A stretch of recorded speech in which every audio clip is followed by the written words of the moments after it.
여러분 안녕하세요. 나무쌤입니다. 오늘은 걸리버 여행기 제4부 휴이넘 말들의 나라 시작하겠습니다.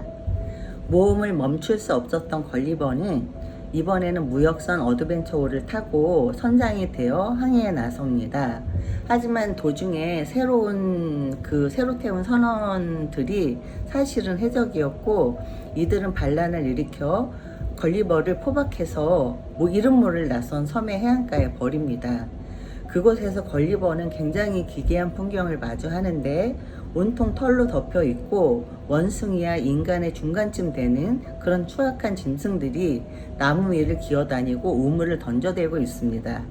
공포에 질린 걸리버가 도망치던 중에 우아하게 걷는 한 마리의 말과 마주치게 되는데 신기하게도 그 추악한 짐승들은 말의 그림자만 봐도 겁에 질려 흩어집니다. 걸리버가 도착한 곳은 고결한 이상을 지닌 말의 종족 휴이넘이 다스리는 나라였습니다. 반면 걸리버가 처음에 마주쳤던 추악한 짐승들은 바로 야후라고 불리는 존재들이었습니다. 휴이넘, 이성의 결정체, 이들은 거짓말, 전쟁, 권력욕, 투기 같은 개념 자체가 아예 존재하지 않는 완벽한 평화와 이성의 존재들입니다. 그들의 언어에는 거짓말이라는 단어가 없어 존재하지 않는다라고 우회하여 표현할 정도입니다. 반면 야후는 본능과 탐욕의 짐승으로서 지저분하고 탐욕스러우며 반짝이는 돌, 즉 보석을 보면 서로 빼앗으려고 피터지게 싸우는 본능만 남은 짐승이었습니다. 휴이넘들이 옷을 입고 말을 하는 걸리버를 보면서 처음에는 굉장히 신기해했으나 이내 옷을 벗은 걸리버의 몸을 보고 그가 자신들이 가축으로 부리는 야후와 신체적으로 완전히 똑같은 종족임을 깨닫고 굉장한 충격을 받습니다. 걸리버는 자신을 돌봐주는 휴이넘 주인에게 글을 배우고 대화를 나누기 시작합니다. 걸리버는 자부심을 느끼며 유럽의 역사, 전쟁, 법률, 돈, 그리고 의학에 대해서 열심히 설명을 합니다. 걸리버는 수십만 명의 인간들이 종교의 차이나 영토 때문에 대포와 칼로 서로를 무참히 찢어 죽인다고 자랑스럽게 말합니다. 이에 휴이넘 주인은 끔찍해하며 야후들은 이빨과 손톱만 가졌기에 해를 끼치는 데는 한계가 있지만 너희, 즉 유럽인은 이성을 가졌다고 하면서 그 이성을 오직 서로를 더 잔인하게 죽이는 도구를 만드는 데 쓰는구나 라며 경악해합니다. 휴이넘에게 돈을 설명하자 주인은 야후들이 아무 쓸모도 없는 붉은 돌, 즉 보석을 차지하려고 무리지어 진흙탕 싸움을 벌이는 모습과 영국인들이 돈을 갈망하는 모습이 완벽하게 일치한다고 혀를 찹니다. 걸리버는 휴이넘과의 대화를 통해 자신이 그토록 자랑스러워했던 유럽의 문명이 실상은 이성을 정착하여 훨씬 더 영악하고 잔인해진 야후들의 변종 사회일 뿐이라는 비극적인 결론에 이르게 됩니다.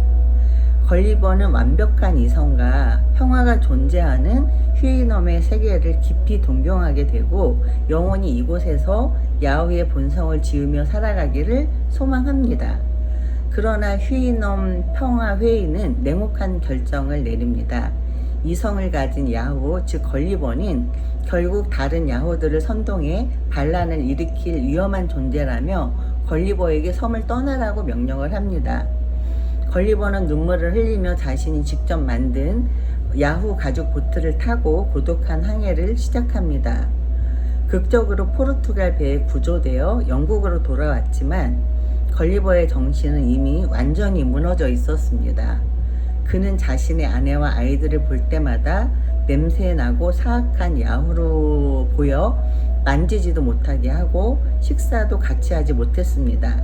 대신 그는 마국간에서 말 2마리를 사서 매일 밤낮으로 그들과 대화를 나누며 인간 사회를 극도로 혐오하는 쓸쓸한 이방인이 된 채 소설은 끝을 맺습니다. 그 걸리버 여행기 전체를 관통하는 조나단 스위프트의 분노와 냉소가 절정에 달하는 단원이죠. 이 4부는 1부부터 3부까지는 인간의 어리석음을 조롱하는 수준이었다면 4부는 인간이라는 종족 자체에 대한 거의 사형 선고에 가깝다고 보입니다. 동화로 이 책을 접한 사람들은 마지막 장에서 스스로를 말과 동일시하고 가족을 혐오하는 미치광이가 되어버린 걸리버의 결말을 보고 엄청난 충격을 받게 됩니다. 스위프트가 창조해낸 야호는 인간의 이성을 싹 걷어냈을 때 남는 날 것 그대로의 본능과 탐욕의 덩어리, 쓸모없는 돌멩이에 집착해 동족을 물어뜯고 오물을 던지며 싸우는 야후의 모습은 추악하지만 슬프게도 우리는 그 모습에서 현대 자본주의 사회를 살아가는 우리의 모습을 보지 않을 수 없다. 돈이라는 가상의 종이에 목숨을 걸고 사소한 이권 때문에 법정에서 진흙탕 싸움을 벌이며 더 정교한 무기로 지구 반대편의 이웃을 학살하는 인류의 모습은 이성을 지녔기에 더 사악해진 지능형 야호라는 걸리버의 지적을 비껴가기 힘이 듭니다. 스위프트는 독자에게 묻습니다. 정말 당신들이 야후와 다르다고 당당하게 말할 수 있는가? 반면 완벽한 이성의 표상으로 그려지는 휴이넘의 사회는 평화롭지만 어딘지 모르게 서늘합니다.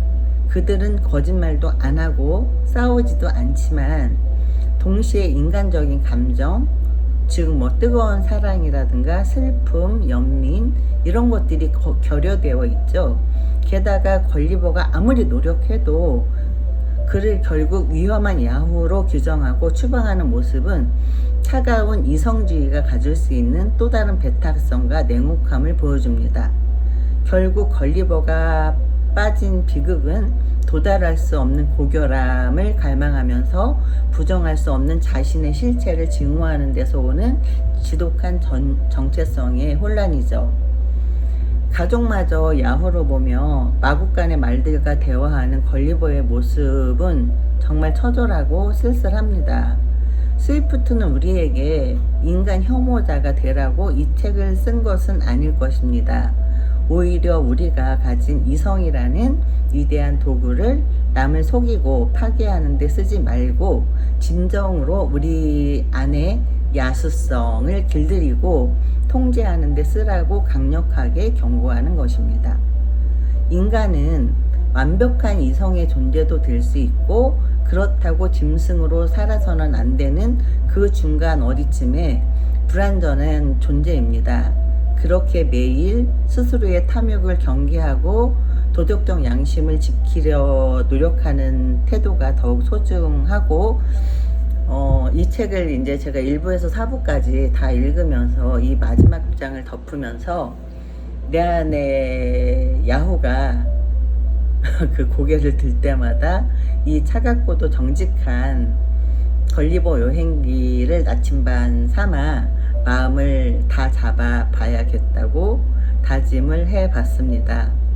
저도 처음에는 동화로만 알고 있었던 이 걸리버 여행기가 정말 이렇게 심오한 내용을 담고 있었는지 이번에 책을 읽으면서 처음 알았습니다.